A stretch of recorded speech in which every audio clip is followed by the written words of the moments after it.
While more speculation has been raised on the reasons for NATO's intervention in Libya. And as RT's Laura Emmett reports, the organisation may have been trying to prevent Gaddafi from burying the American buck.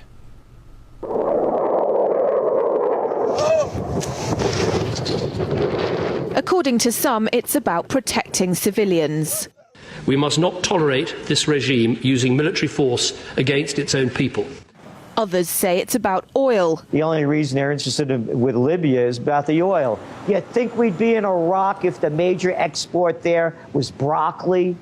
But some are convinced intervention in Libya is all about currency, specifically Gaddafi's plan to introduce the gold dinar, a single African currency made from gold, a true sharing of the wealth. It's one of these things that you have to plan almost in secret, because as soon as you say you're going to change over from the dollar to something else, you're going to be targeted. There were two conferences on this.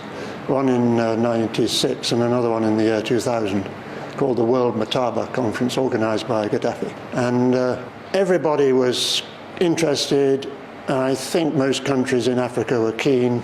Gaddafi didn't give up. In the months leading up to the military intervention, he called on African and Muslim nations to join together to create this new currency that would rival the dollar and euro. They would sell oil and other resources around the world only for gold dinars. It's an idea that would shift the economic balance of the world. Countries' wealth would depend on how much gold they have, not how many dollars they trade. And Libya has 144 tons of gold.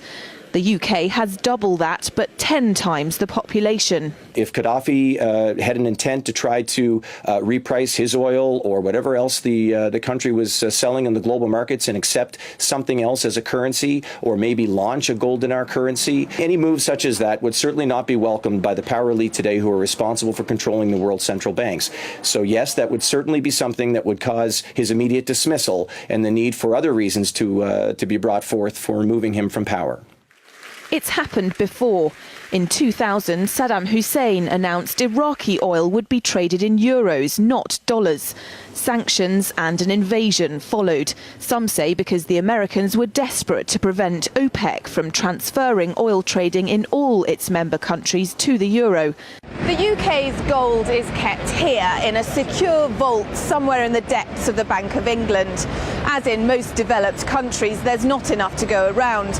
But that's not the case in places like Libya and many of the Gulf states.